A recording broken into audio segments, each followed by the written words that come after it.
Alors, petit tuto improvisé, je vais vous montrer comment aujourd'hui je réalise des gifs. Alors, fut un temps, il y a fort longtemps, j'utilisais PenShop Pro 6 pour faire mes images et il y avait une sorte de petit logiciel intégré à PenShop Pro, peut-être Animation Shop, je me rappelle plus du nom, mais en gros, c'était en farfouillant dans les fichiers de PenShop Pro, on avait un petit logiciel qui était ultra ergonomique à l'époque.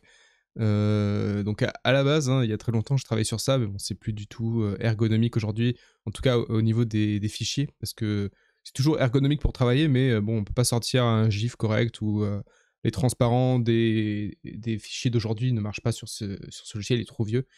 Mais j'ai beaucoup travaillé sur ça à l'époque, et j'ai jamais trouvé, on va dire, de logiciel similaire pour travailler correctement.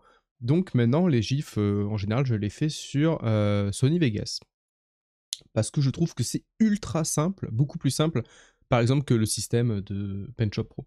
Donc voilà, là, c'est ce petit émote-là que j'ai envie de modifier, de faire en GIF. C'est parti, on va travailler tranquillement.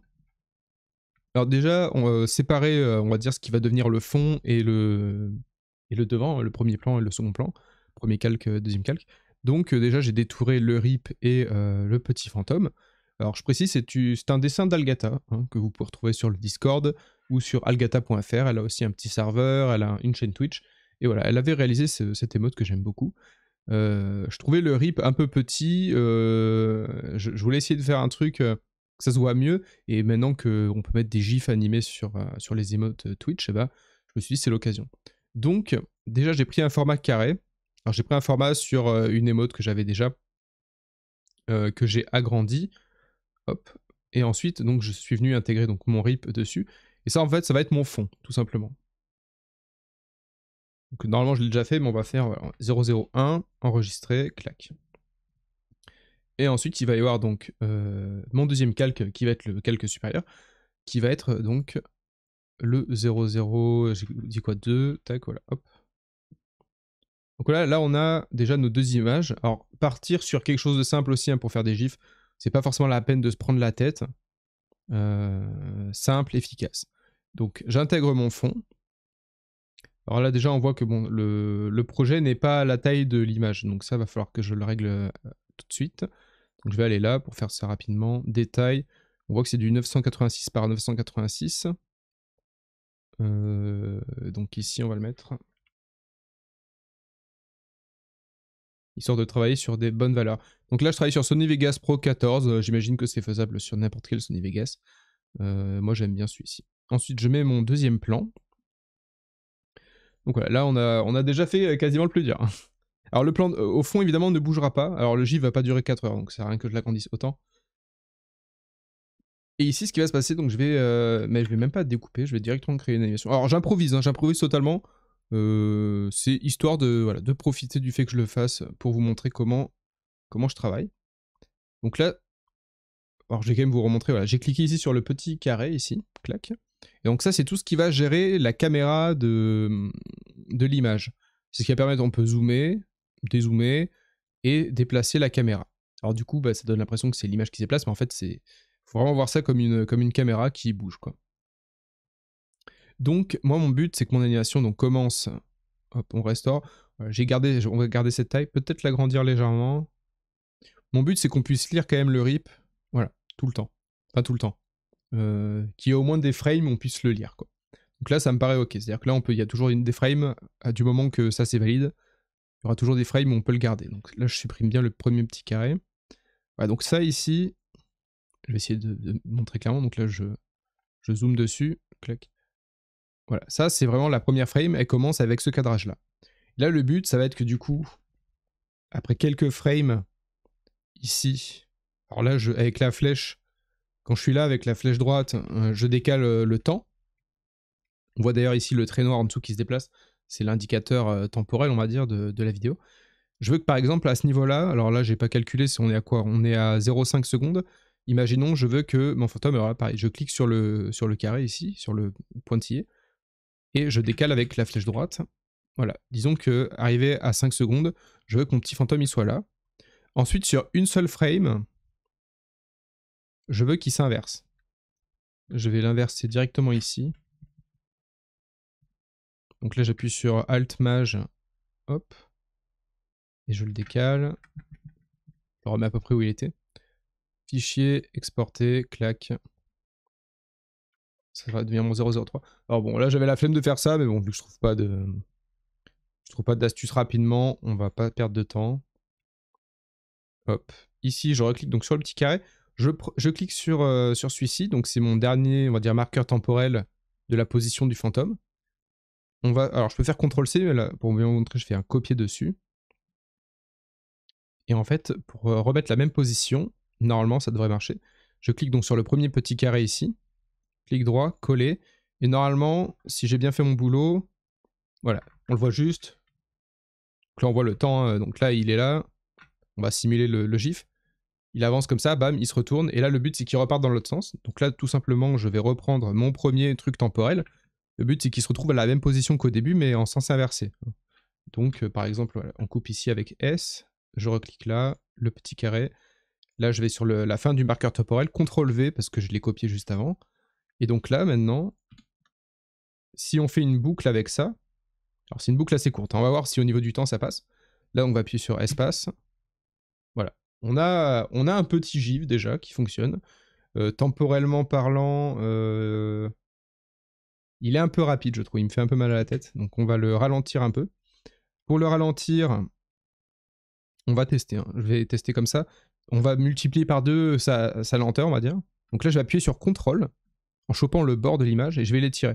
Alors CTRL, en fait, ça permet vraiment d'étirer, c'est-à-dire que ça garde la même proportion de vidéo, parce que normalement, c'est un logiciel pour travailler la vidéo, évidemment. Sauf que en gardant la même proportion de vidéo, mais ça l'étire sur le temps, donc ça le ralentit.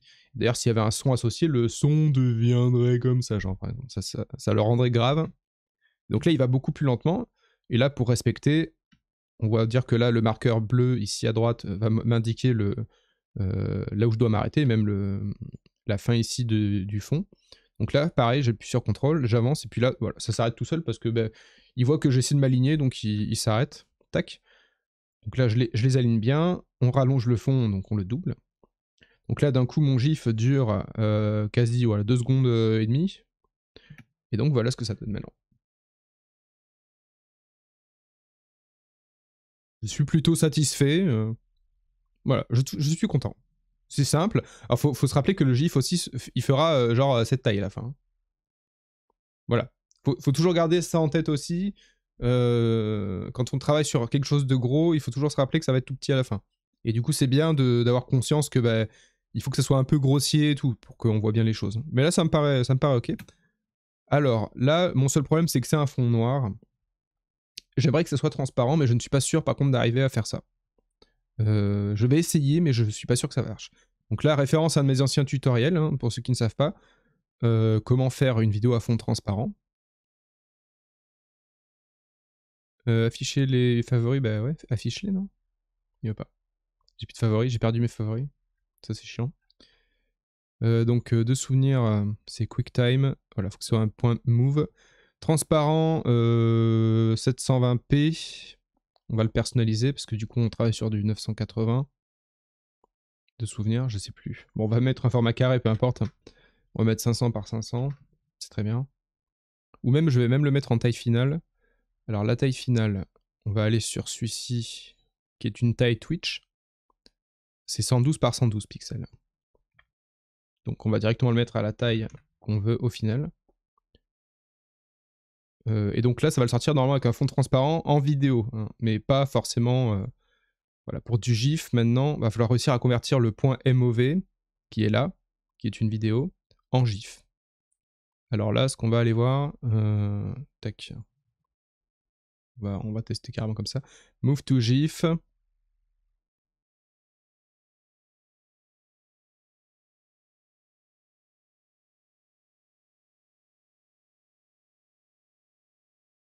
On va tester. J'ai juste testé en mettant transparent dans ma barre de recherche, on va voir. C'est nanana, complete.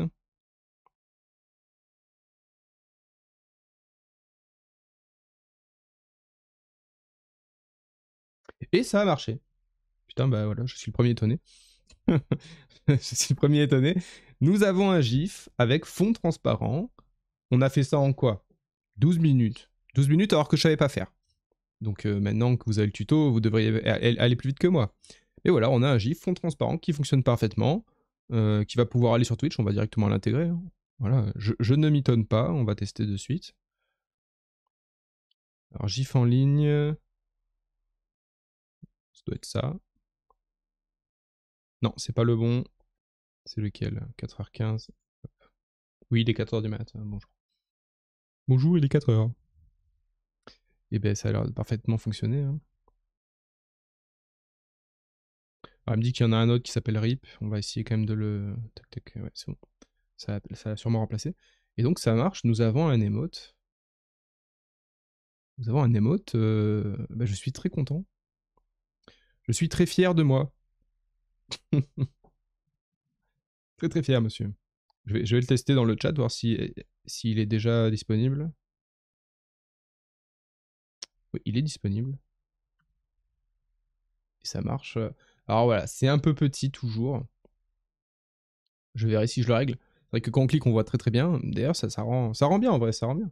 Mais toujours un petit peu petit. Je verrai. C'est à négocier. Je pourrais par exemple agrandir la taille de la pierre tombale et mettre le fantôme comme ça qui fait des allers-retours, mais derrière la pierre par exemple. Ça pourrait être une possibilité. Ou faire comme s'il faisait le tour. Ce qui est assez simple à faire en soi. C'est juste, voilà, juste inverser les plans, mais voilà. En tout cas, bon, le tuto fonctionne. J'espère que ça vous servira, que ça vous sera utile. Je pense que c'est un tuto qui est viable parce que le système pour animer avec Sony Vegas est quand même beaucoup plus intuitif, rapide, simple, efficace. Donc ça vaut le coup quand même de le prendre en main. Il y a des effets qui sont très simples à faire. Enfin, vu que c'est quand même fait pour faire de la vidéo, faire un GIF avec, c'est genre... c'est le niveau 0 en termes de difficulté, quoi. C'est vraiment très très simple. Bref, je vous souhaite à tous une bonne journée, une bonne soirée. À très bientôt. Salut, bye bye.